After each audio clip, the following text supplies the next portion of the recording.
सच तो बोलना भी बहुत मुश्किल है। ऐसे काम करने की क्या जरूरत है अगर आपको डर लगता है और अगर आपको ऐसा लगता है कि आपको दबा दिया जाएगा, रोक दिया जाएगा और रेडी लगा लीजिए, पकोड़े बनाइए। देखिए, पत्रकारिता को चौथा स्तंभ क्यों कहा जाता है, इसी में इसका सार छुपा हुआ है जी। हमारी पत्रकारिता का मतलब यह है सत्ता पक्ष की कमियों को उजागर करके सत्ता पक्ष तक पहुंचा दो। कल बीजेपी विपक्ष में थी, बीते कल, तो वो सबसे पत्रकार की सबसे करीबी दोस्त है। वजह ये है रवि बिश्नोई ने कभी सोचा कि फायदे के लिए समझौता कर लिया जाए कि अगर आप तरीकों से होता है, एक तो अपने जेब के लिए और एक अलग। देखो, आप रवि बिश्नोई जनता के लिए आवाज उठाता है, जनता का फायदा हो उस खबर को प्रकाशित करता है। आपको लगता है वो जनता आपके साथ है? अब आप मेरे मित्र हो, इसका मतलब ये नहीं है कि वो निजी खबर हो गई मेरी, अलग है। परंतु मेरे दिल के जो सबसे ज्यादा करीब खबर थी, वो खबर मेरे शुरुआती दौर की थी।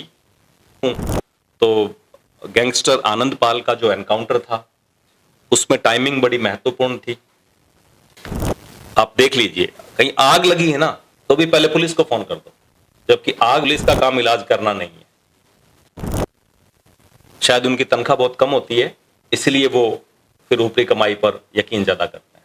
अगर किसी पत्रकार के पास लगातार जन समस्याओं को उठाने के लिए फोन आ रहे हैं, तो उस पत्रकार को मन ही मन में ये सोच लेना चाहिए कि वो सही रास्ते पर है। घरसाना की जब इंग्लिश में स्पेलिंग होती है ना, तो उसको घर अलग कीजिए, साना अलग कीजिए, मतलब घर जैसा।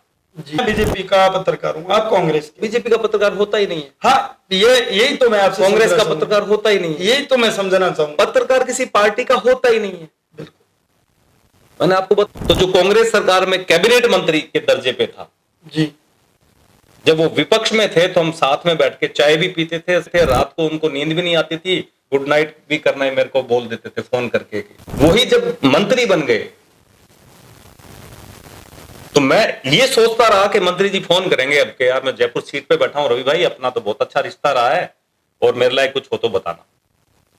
5 साल निकल गए। अब मेरे मित्र बीजेपी वाले, जिसकी सरकार होगी वो इस आंदोलन में शामिल नहीं होगा, वहां दरी पे बैठा नहीं, वो वहां बैठा होगा, है ना। इस बार जो इस आंदोलन में बैठे थे वो कांग्रेस के लोग थे। बिल्कुल। और आज से 2 साल पहले कांग्रेस की सरकार थी, तो वो फोन कर करके लोगों को ये कह रहे थे, अधिकारियों को, कि वहां आने नहीं चाहिए लोग, आंदोलन बड़ा नहीं हो जाए, ध्यान रखना, पहले उसको उठाओ, कांग्रेसी को उठाओ। अगर कोई पत्रकार पार्टीबाजी कर रहा है तो पत्रकार नहीं है।